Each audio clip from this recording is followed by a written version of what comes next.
Welcome to the Author Entrepreneur Collective, where we interview authors about their books and their businesses. My name is Stacy Matson. I'm your host. I'm the author of Bucket List Living, Living Your Purpose, and owner of Bucket List Unlimited. And today we have Justin Pickering here with us, author of A Deliberate Mindset and former Green Beret. Justin, would you like to tell us a little bit about yourself and why you wrote the book? Justin Pickering. I served 20 years in the military, did 10 deployments, six to combat. Um, and there's a couple reasons I wrote the book. One, I was dealing with my own depression, anxiety, anger, PTSD. Um, but I also saw my friends struggling with it. Um, what spurred the book is I've lost more brothers in combat than I did in Afghanistan. And it even just saying that it's like stabbing my heart, right? So I wrote this book because I watched some of the most talented humans on earth, these Green Berets, this 0.001% of the population who can accomplish anything with the brains they had, come home with that same brain and it destroy them, right? So the brain can build, but it can also destroy.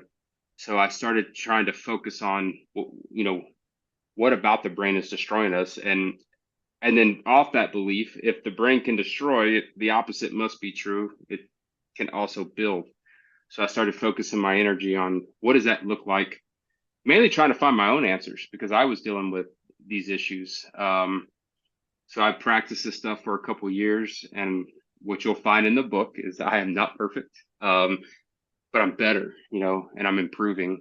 And I wanted to share that with the world. Do you have a business around your book? And do you help veterans? What do you do? Yeah, so I actually run a couple businesses. I run a real estate business where we flip homes um, and revitalize neighborhoods. We help distressed sellers get out of situations, and we help buyers struggling to buy a house, buy their first home. So that's one way I help, and we employ about 50 to 60 people. Um, so you'll start to see my theme is I like to help people. So that's one way I do it. The other is through the Deliberate Blueprint, which is the overall coaching business I run.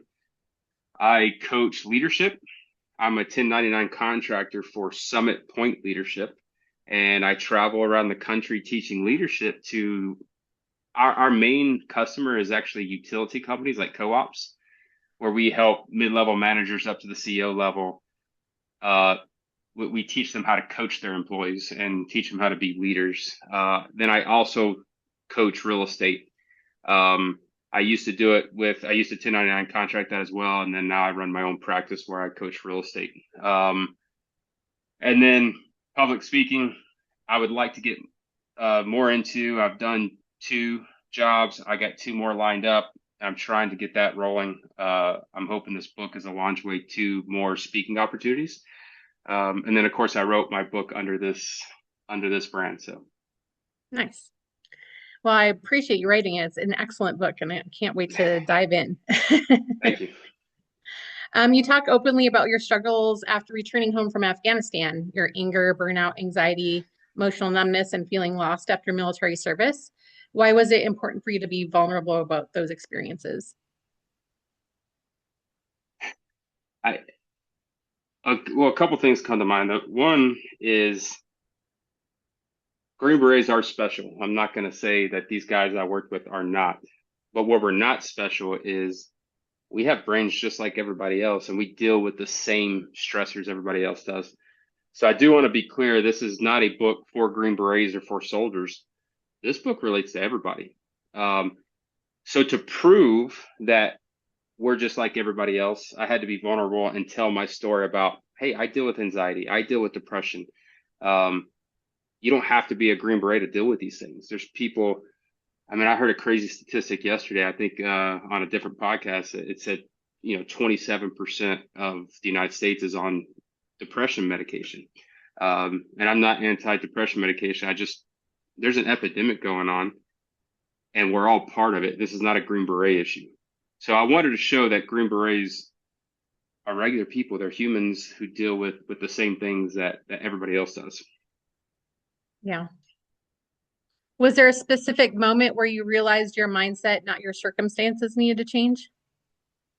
Yeah, uh, there's a specific chapter that talks about this. So as well, one, you know, this kind of happens in phases. You know, I had the issue with my son, which is what, you know, why I checked into uh, to a psychologist and started seeking help. And then I was on Wellbutrin for about 3 years, really 4 years, which helped with the anger, but it kind of made me a shell of myself. So um, as I started to transition out of the army and like focus on my health and personal well-being, and I started practicing these things that I now call the deliberate mindset, um, I started feeling better, right? And then I decided to stop taking my medicine, and I did not tell anybody. Um, about 8 weeks went by, and my wife said, "You know, Justin, did they up your medication?" And I said, "No, why?" And she said, "You just seem happy lately." And that's when it hit me like, this is working, right? What I'm doing is working. Um, and if you read the book, and I mean, you already read it, you'll find that there's no new practice in here. Like this stuff has been around since 2000 BC, right? You know, Confucius talked about it. Marcus Aurelius talks about it. The Bible talks extensively about it. You know, Jesus, you know, talks about the things I talk about in the book. So it's old material with my perspective and my vulnerability on the subject. Yeah. Do you think, I mean, you said everybody can benefit from it, but do you think veterans can benefit from it as well, especially like having trauma in their lives and that kind of Oh, thing after combat? 100%. I mean, veterans are definitely going to get something out of this. And I'm going to advertise that route.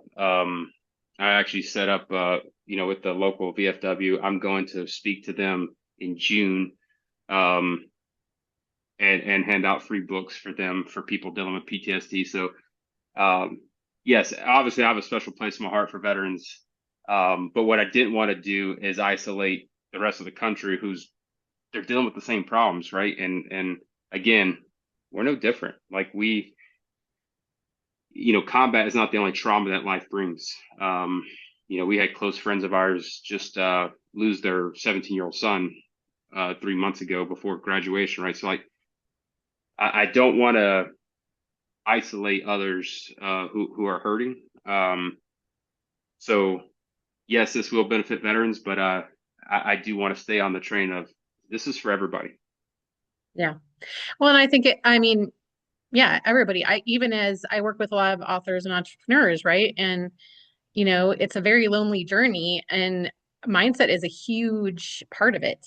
Mhm. Huge. Like, you're trying to write your book or build your business and you're doing it alone or, maybe with a partner or whatever, but your friends don't understand and that kind of thing. So it's very important to have a positive and deliberate mindset to get through it, right?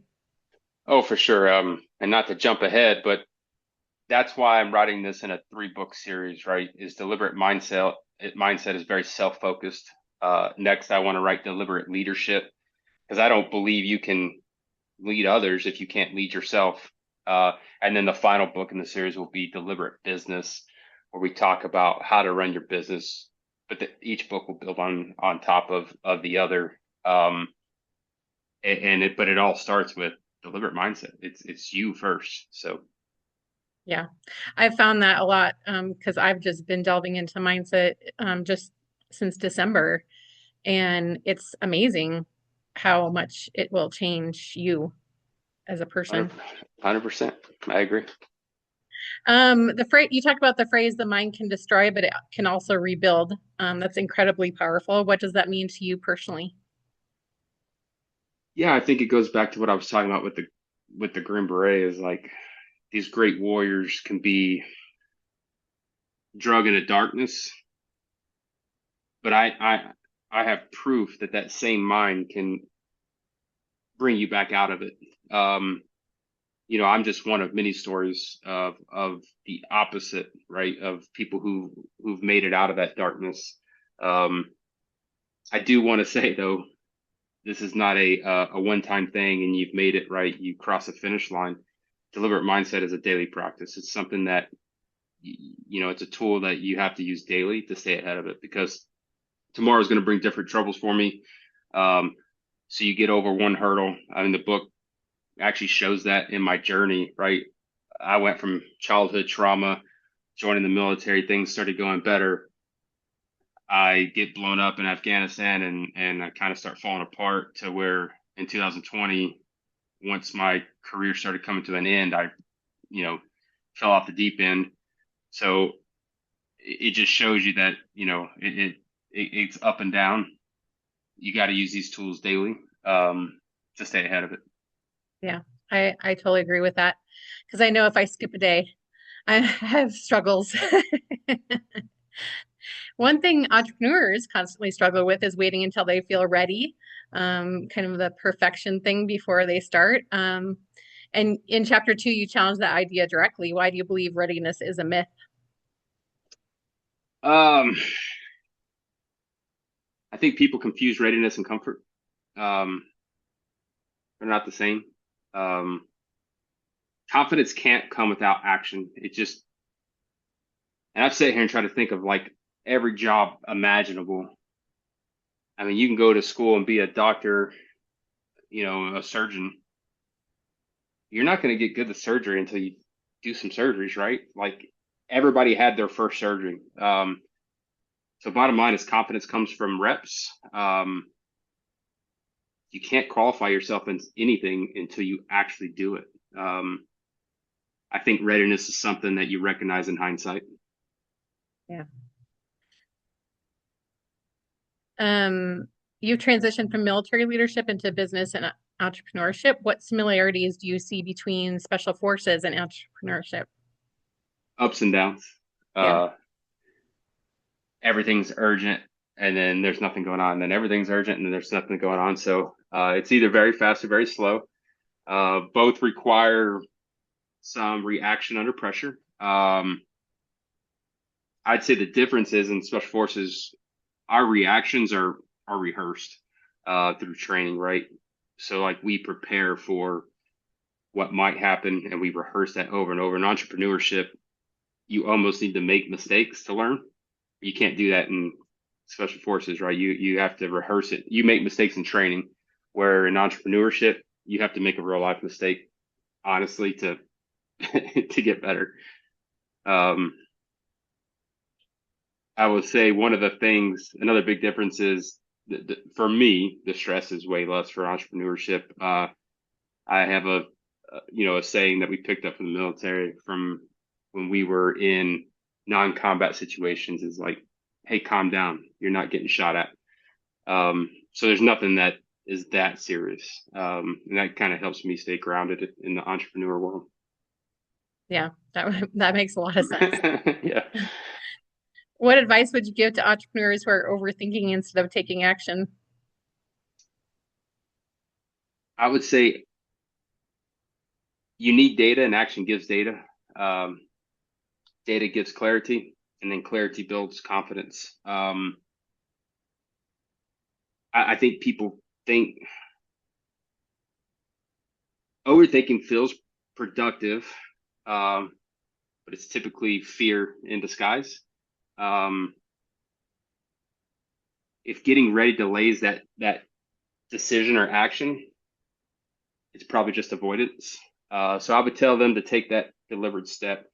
Most people have a list of 100 things to do. You don't have to do all 100.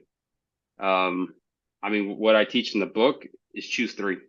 Choose three things that's going to move the needle and do those first thing, right? And I still do that to this day. I have a huge list of things to do over there, and I star three every morning and say, basically, I ask myself this question at the beginning of the day: if I only got three things done today, which three would make it be a successful day? And I star those three, and I make sure I get those three done. So no matter what, I can say I moved the needle forward.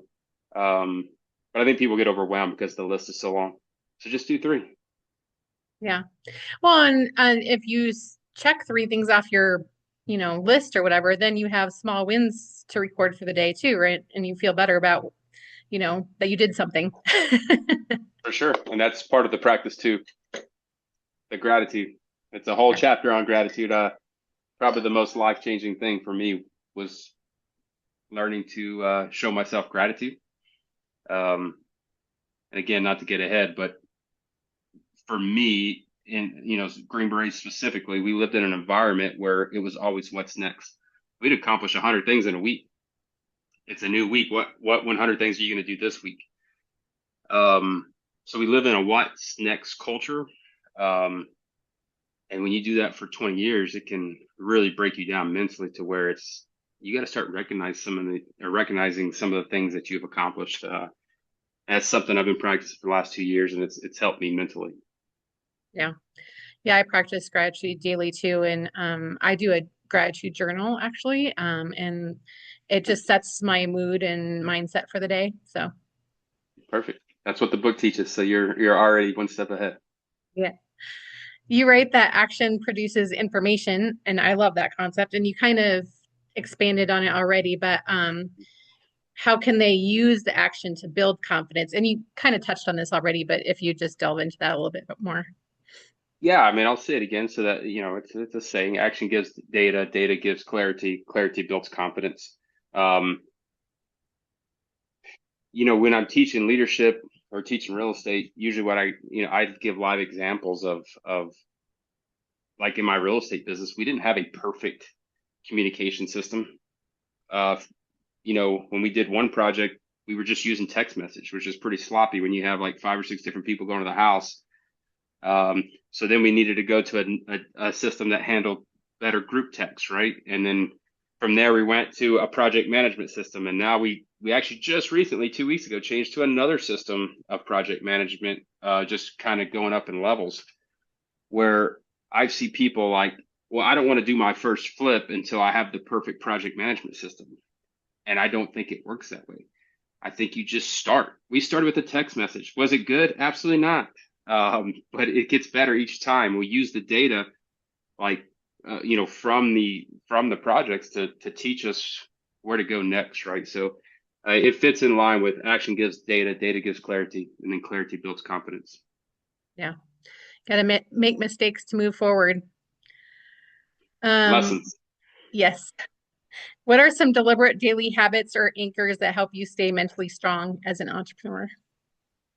What you said already, right? So first thing, I wake up in the morning, I read my Bible. I do the 365-day app where you read, it breaks it down for you. I read my daily lesson, and I immediately follow that up with three things I'm thankful for.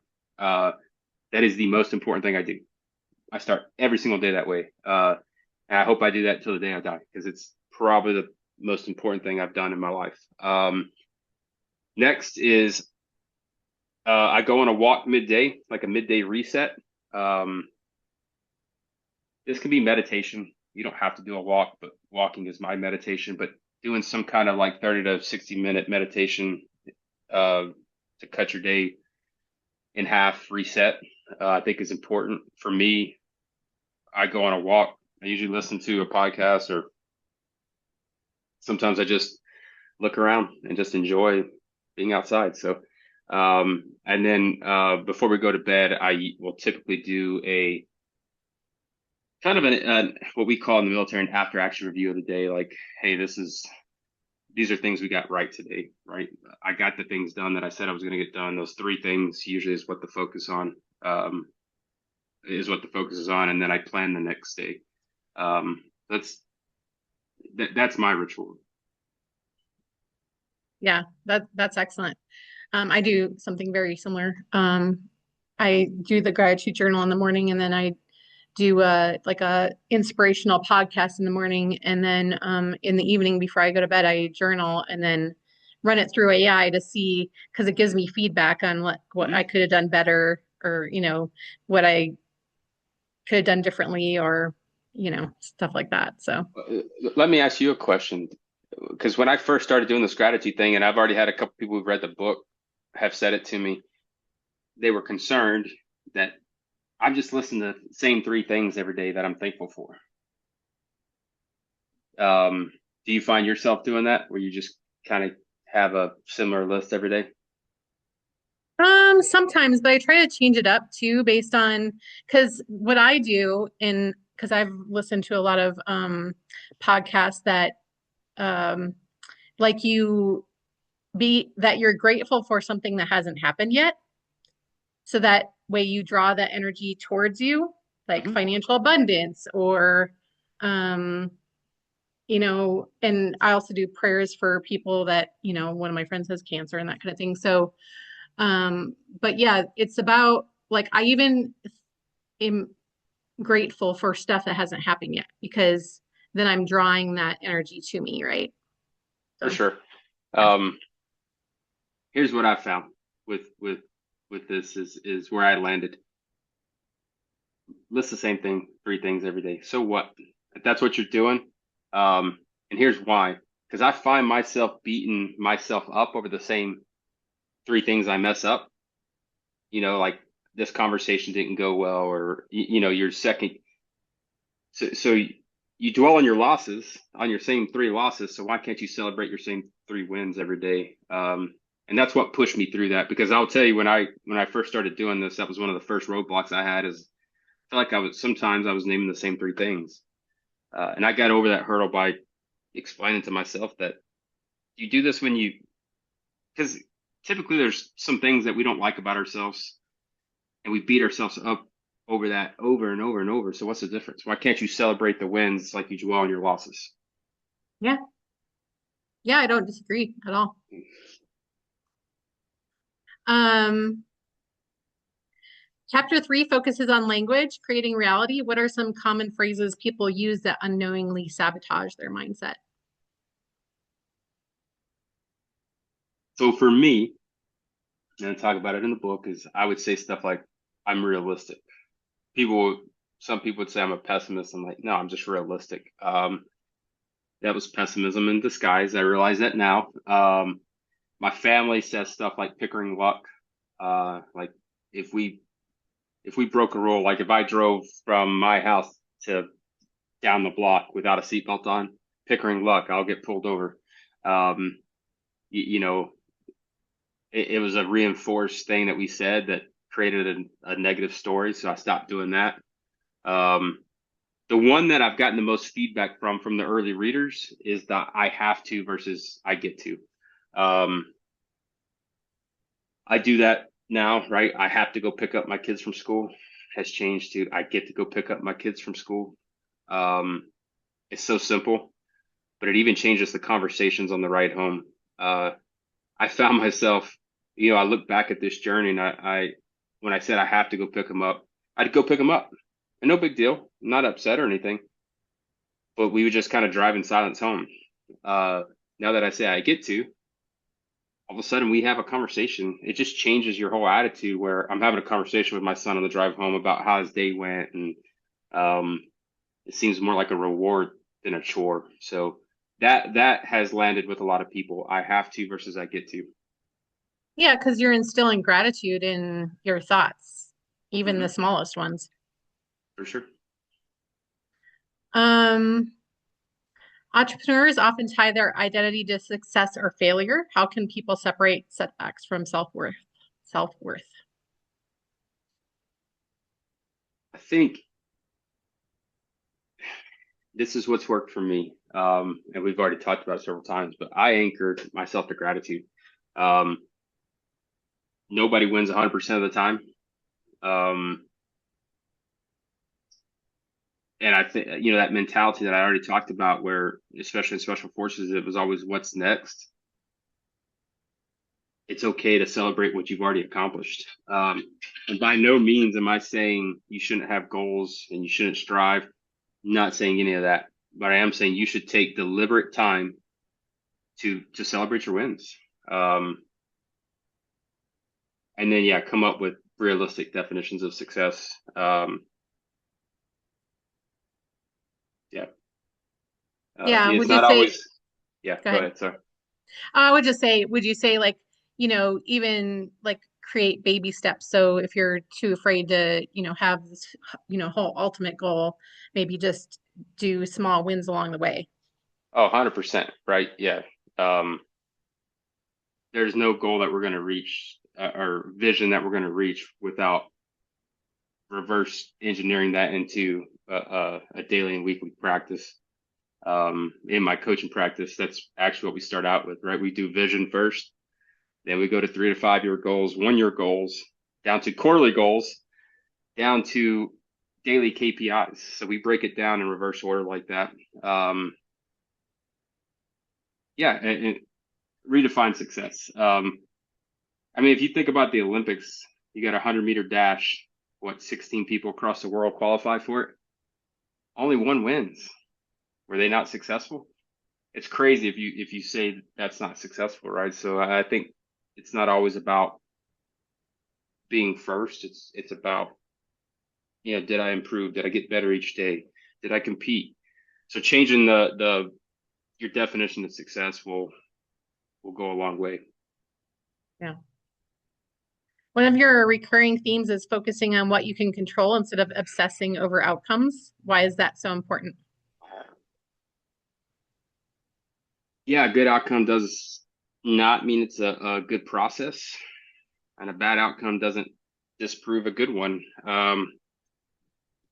There's two stories I tell here when I'm teaching this with leadership because this is part of our leadership class, and um, the first one is about Michael Phelps. He gets interviewed, and they ask him, it's like CBS, ask him, "Hey, what are your thoughts? How are you going to feel if you get second place?" He says, "I don't think about that. It doesn't matter. I don't control that. Uh, here's what I can control: what I eat, how I practice, how I sleep." And he lists out all the stuff that he controls. Um, and then the second example I give, um, let's say you're in charge of hiring for your workplace, and you have candidate A and candidate B, and you have a standard operating procedure, and you have a system and process on how you hire people. It's been tested, it works. So you run that system, and you hire candidate A over candidate B. Candidate B gets upset.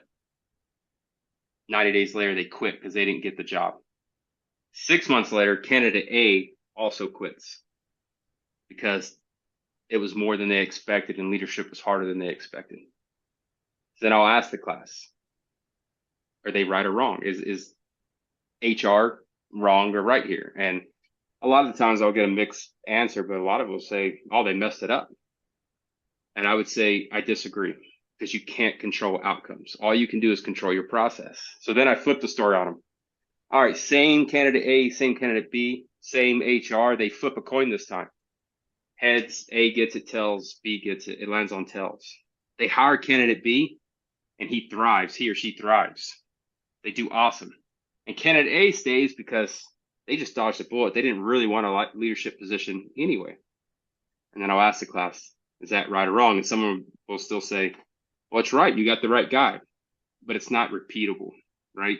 Um, that's why we focus on systems and processes over outcomes because we don't truly control outcomes. That we just don't. We can influence outcomes, but we don't control them. So focus on what you can control. Yeah, I like that. Your book talks about anxiety as rehearsing fear versus rehearsing possibility. That's such a powerful reframe. Can you explain what you mean by that? Yeah, it's this whole pessimist versus you know, I'm not a pessimist. I'm a realist. It kind of fits with that. I struggled with this. I could tell a story about real estate here. Is me and my wife had been doing real estate for about 4 years. When we decided, hey, this is no longer a hobby, let's make this our full-time business.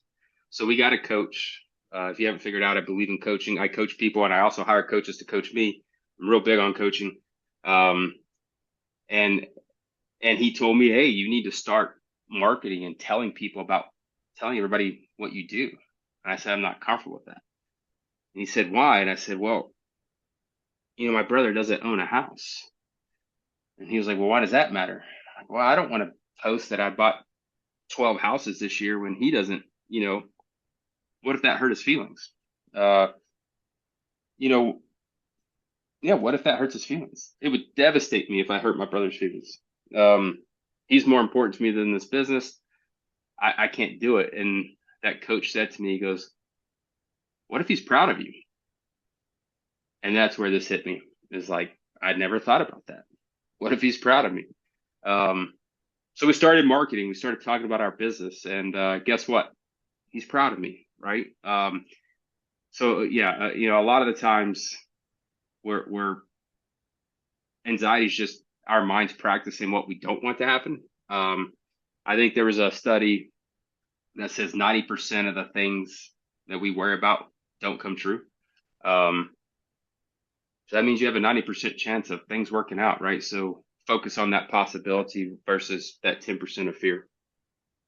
Yeah, and your book kind of cover this too, that God says, you don't need to worry, like how many times in the Bible, right? So I'm You like, can't add a single hour to your life. yeah. So what practical advice would you give someone who constantly overthinks and spirals mentally? I actually just coached this with somebody today, so it's perfect timing. First thing is name it. Say it out loud. I'm anxious right now. I'm overwhelmed right now. That's in the book. There's a study that's referenced in the book. And all the references are there. You can go look up the full studies. I briefly touch on them, but basically naming it creates separation from the feeling, right? Um, Slow your breathing down and then move your body. Um, what I do is I like to walk. I talk about it several times in the book. Walking is kind of my way to meditate. And yeah, so you want to stop spiraling. First, name it. Um, Second, slow your breathing, and then third, move your body. Do something with your body. Move around, um, and then complete one task. Not 15, just one thing. Find one thing to do and complete it. Can't outthink a spiral, but you can interrupt it, right? So that's what we're trying to do. Uh, and I actually told him this today too. I said, "Hey man, I want you to know I still spiral. I don't want you to think that like I'm some superhero. No, I still spiral. I think I'm trying to teach in the book is we're trying to close the gap between spiral and getting back on track. Because there was a time in my life my spirals could last 30 to 40 days and months sometimes. Um, to where it got down to maybe weeks to days, and now I'm down to hours, right? So I'm progressively getting better using these techniques.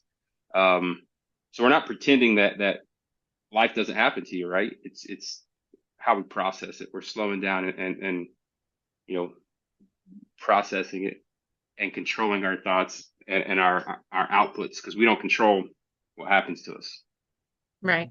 We can only control what our reactions are. Hmm. You also talk about deliberate presence. Why do you think so many people struggle to be present today?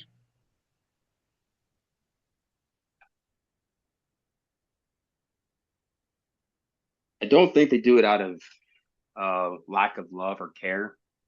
Um, I know from a parent standpoint, I think we want to provide for our children, so we become ambitious in that goal to where sometimes we're missing what they're actually asking for. They're not asking for stuff; they're asking for presence. So I think that's one thing is we think we're doing the right thing by trying to provide for them, by providing stuff for them when they don't want stuff, they want presence. And not presence with a T, presence. Um, and yeah, I think I think some would say probably social media, TV, stuff like that. Sure, but I really think it's just we're trying to provide for the other, and we're spending all day trying to figure out how to provide for them when that's not what they asked for. Yeah. For high Uh, achiever, oh, go ahead. no, you're good. Go ahead. For high achievers and entrepreneurs who are always chasing the next milestone, how can they actually slow down enough to enjoy life while still staying ambitious? Yeah. So it's kind of heading that direction on the last answer is I'm definitely not telling people to stop being ambitious. I'm still accomplishing things. I'm still doing stuff. I'm going to write 2 more books. I'm going to continue to grow my real estate business. I'm going to continue to coach. Um, I think what I'm telling people is most ambitious people are planners. So plan celebrations in downtime. Um, Throw it on your calendar. Probably a good example of this, and you'll relate to it since you went through self-publishing as well, is I'd planned on writing this book on Tuesdays between 9 and 1. And that's what I wrote on the calendar. And first 3 weeks, it didn't go well.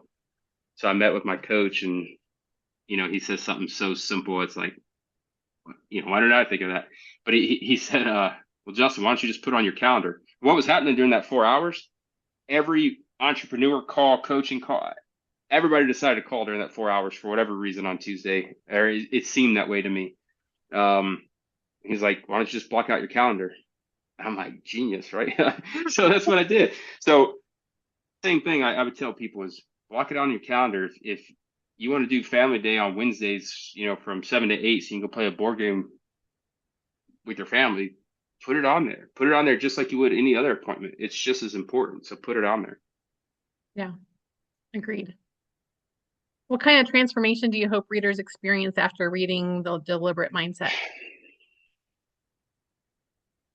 I would say I hope they stop drifting. I mean, I alluded to this a minute ago. There's nothing in here there is no cure, right? Our brains work the way they work. They process information. We're gonna have fight or flight is part of being a human, right? So you can't stop it. But what you can do is that gap I'm talking about, that gap between reaction and then how you decide to react to it, and then for how long you react a certain way. So I would say I hope people stop drifting. I hope they understand that they have control over what they think. Um, they don't control outcomes, but they control their focus, their language, their response, their habits, what action they take next. Yeah. If someone only remembers one message from your book, what do you hope it is? You don't have to be perfect to be deliberate. Um, you just have to keep practicing. How has writing this book changed you personally? Oh, it's accountability for me. Because I'm not perfect, right? I state that in the book twice because it was a real concern of mine of people who know me are like, Justin still gets mad. Justin still gets anxious. Yeah, I do. I did never said that. And I want to be clear, it doesn't remove all that. It talks about how to deal with it. So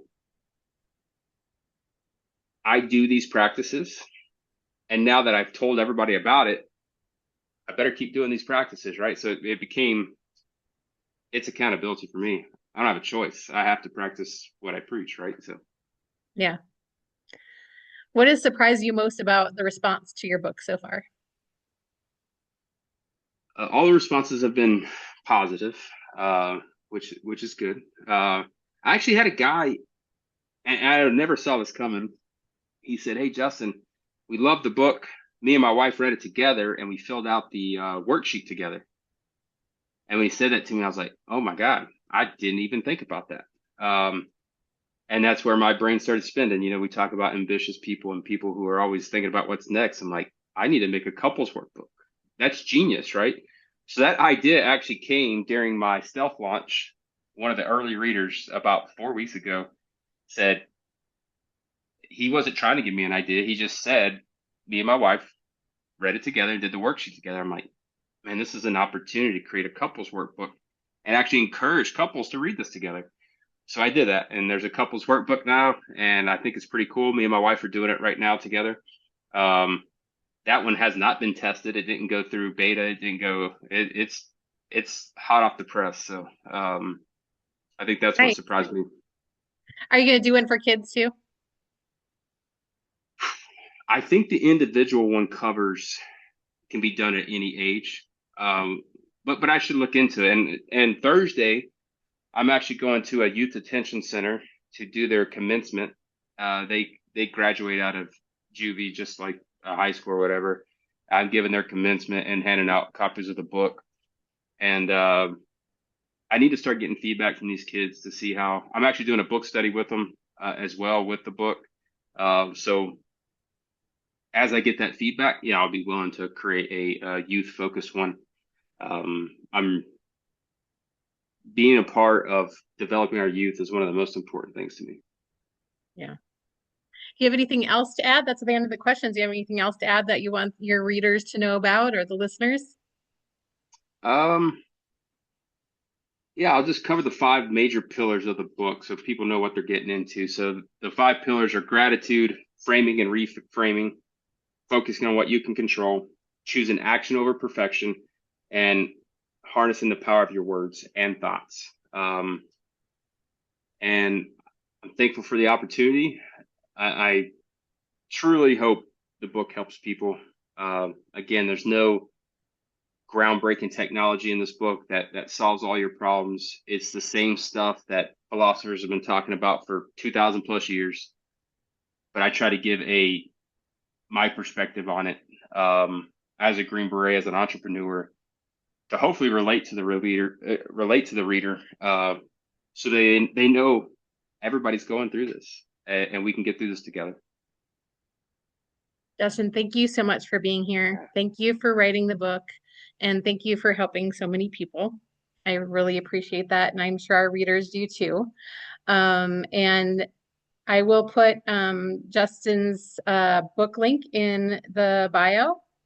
And then if you could share this message with people that you think need to hear it and review and subscribe to the Author Entrepreneur Collective for our listeners who want to hear more.